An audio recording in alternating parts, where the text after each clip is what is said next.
ఒక సదుద్దేశం, ఒక సదాశయం లేకుండా ఒకరు కన్యాకుమారి నుంచి కశ్మీర్ వరకు నడిచిన అది ఒక నిరర్ధకమైన నడకగా చరిత్రలో మిగిలిపోతుంది. కానీ ఒక సదాశయంతో, ఒక సత్సంకల్పంతో ఇంకొకరు కన్యాకుమారి నుంచి కశ్మీర్ వరకు ప్రజలందరితో మమేకమై వారందరినీ ఏకతాటిపైన నడిపిస్తే అది ఆత్మనిర్భర భారత్ అవుతుంది. అదే కన్యాకుమారి నుంచి కశ్మీర్ వరకు ప్రజలకి వారి పరిసరాల శుభ్రత యొక్క బాధ్యతను తెలియజేస్తే అది స్వచ్ఛ భారత్ అవుతుంది. అదే కన్యాకుమారి నుంచి కశ్మీర్ వరకు ప్రజల గుండెల్లో దేశభక్తి, ధైర్య సాహసాలతో నింపితే అది పటిష్టమైన, బలిష్టమైన భారతం అవుతుంది. అది ఒక రోజున అఖండ భారతం అయి తీరుతుంది. ఒక బలమైన భారత్ కోసం, ఒక దృఢమైన దేశం కోసం, జగత్తంతా వసుదైక కుటుంబం అనే భావన కోసం 4.5 దశాబ్దాలుగా పరితపిస్తూ, పరిశ్రమిస్తూ ఆ దారిలో ఎదుర్కొన్న ప్రతి పరాజయాన్ని, పడ్డ ప్రతి అవమానాన్ని నవ్వుతూ స్వీకరిస్తూ, వాటినే విజయాలకి ఇంధనంగా వాడుకుంటూ, దేశాన్ని అభివృద్ధి పథంలో నడిపిస్తూ, భారతదేశాన్ని ప్రపంచంలోనే 3వ బలమైన ఆర్థిక వ్యవస్థగా తీర్చిదిద్దేలా నడిపిస్తున్న మన ప్రియతమ ప్రధాని, మన గౌరవ ప్రధాని శ్రీ నరేంద్ర మోదీ గారికి నా తరపున 5 కోట్ల మంది ఆంధ్రప్రదేశ్ ప్రజల తరపున నా హృదయపూర్వక నమస్కారాలు.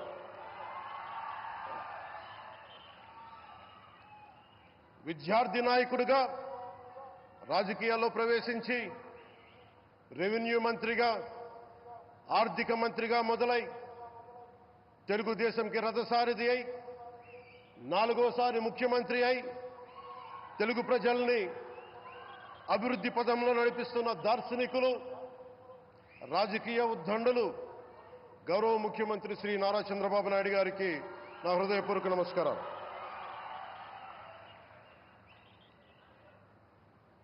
తోటి మంత్రివర్గ సహచరులైన ప్రతి ఒక్కరికి, నారా లోకేష్ గారికి, ఎన్డీఏ కూటమి శాసనసభ్యులకి, నాయకులకి, బీజేపీ నాయకులందరికీ పేరు పేరున నా నమస్కారాలు. కార్యకర్తలకి నా హృదయపూర్వక నమస్కారాలు. బీజేపీ నాయకురాలు శ్రీమతి పురంధేశ్వరి గారికి నా హృదయపూర్వక నమస్కారాలు. మా ఎన్డీఏ కూటమికి 164 అసెంబ్లీ స్థానాలు, 21 మంది పార్లమెంట్ సభ్యులనిచ్చి మమ్మల్ని వారి విలువైన ఓటుతో వేసి గెలిచిన ప్రతి ఒక్కరికి ఆడపడుచులకి, అక్క చెల్లెలకి, పెద్దలకి, పిన్నలకి, యువతులకి, యువకులకి పేరు పేరున నా హృదయపూర్వక నమస్కారాలు. ప్రజలు ఎన్డీఏ ప్రభుత్వాన్ని నమ్మారు, నిలబడ్డారు.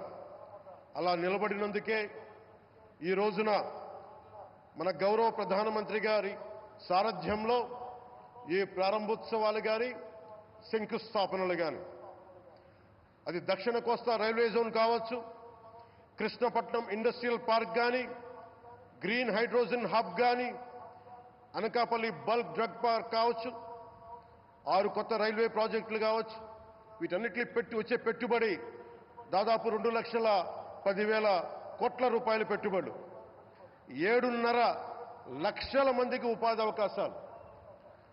అవినీతితో కూరుకుపోయి ఉపాధి అవకాశాలు లేక, ఉద్యోగ అవకాశాలు లేక విలవిల్లాడుతున్న సమయంలో మీరు నిలబడ్డారు.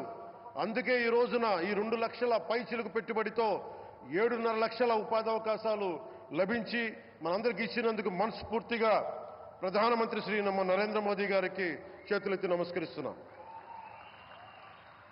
ఇవి కాకుండా కొత్త హైవేల నిర్మాణం విస్తరణ, అలాగే అమరావతి రాజధానికి పెట్టుబడులు, పోలవరంకి నిధులు, 15th ఫైనాన్స్ కమిషన్ నిధులు కానీ, జల్ జీవన్ మిషన్ కోసం ప్రతి ఇంటికి నీరు, రక్షిత మంచినీరు రావాలి ఆయన ఆకాంక్ష, ఆయన ఆశయం.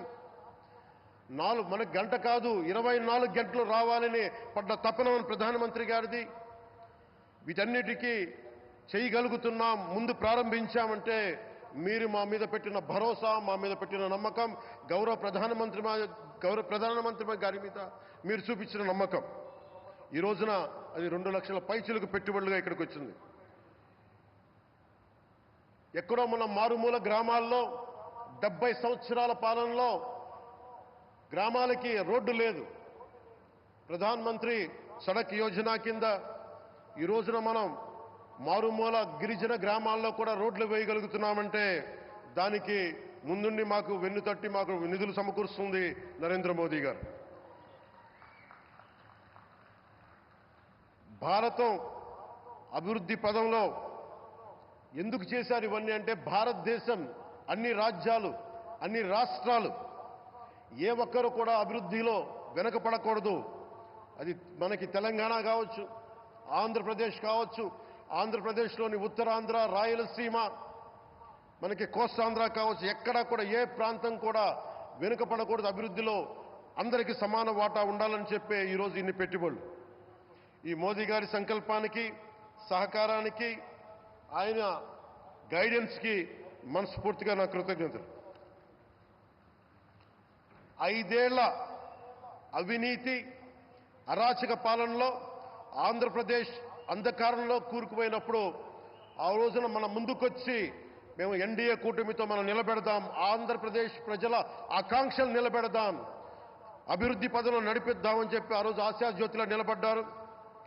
అసలు అభివృద్ధికి ఆస్కారమే లేదు ఆంధ్రాకి అనే స్థితి నుంచి అభివృద్ధి అంటే ఆంధ్రానే అని చెప్పుకునేలా గౌరవ ముఖ్యమంత్రి గారి నాయకత్వం, చంద్రబాబు గారి నాయకత్వంలో, ప్రధానమంత్రి గారి నిర్దేశకత్వంలో, వారి సూచనలతో సహకారంతో కేబినెట్ కానీ, మంత్రివర్గ సహచరులు కానీ, ఎన్డీఏ కూటమి ఎమ్మెల్యేలు కానీ, మేమందరం కార్యకర్తలు అందరం కష్టపడతాం. అహిర్నిశలు రేయం భవళ్ళు కష్టపడతాం.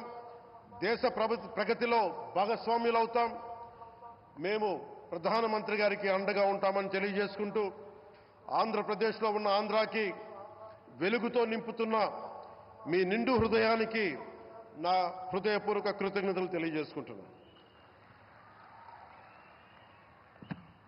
మరోమారు మీ అందరికీ ధన్యవాదాలు తెలుపుకుంటూ, నమ్మకం పెట్టారు. మీరు పెట్టిన నమ్మకానికి ఈ రోజున 2 లక్షల పైచిలకు పెట్టుబడులు తీసుకొచ్చాం. ప్రధానమంత్రి గారు ఉండటం వల్ల, సమర్థవంతులైన చంద్రబాబు గారు ఉండటం వల్ల మేమందరం నేర్చుకోవడానికి, పనిచేయడానికి సంసిద్ధంగా ఉన్నాం. సో మీరందరూ ఇదే సహకారం ఇవ్వాలని మనస్ఫూర్తిగా కోరుకుంటూ, ఆ భగవంతుడు, ఆ లక్ష్మీ నరసింహుడు ఈ దేశాన్ని మరింత ప్రగతి పదంలో నడిపించేలా గౌరవ ప్రధానమంత్రి శ్రీ నరేంద్ర మోదీ గారికి దీర్ఘాయుష్ ఇవ్వాలి, ఆరోగ్యం ఇవ్వాలని మనస్ఫూర్తిగా కోరుకుంటూ, ఆ లక్ష్మీ నరసింహుడిని వేడుకుంటూ సెలవు తీసుకున్నాను. జై భారత్, జై హింద్.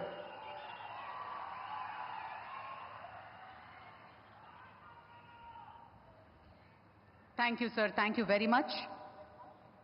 మరి అలాగే నిత్య యువకులు ఆయన, విశ్రాంతి అన్నది ఆయన డిక్షనరీలోనే లేదు. నిత్యం పాలన, అభివృద్ధి, సంక్షేమం చుట్టూ పరిభ్రమిస్తూ ఉంటారు. దేశంలో నంబర్ 1 చీఫ్ మినిస్టర్గా ఉన్న మన ప్రియతమ ముఖ్యమంత్రి వర్యులు శ్రీ నారా చంద్రబాబు నాయుడు గారి అధికారం చేపట్టిన 6 నెలలకే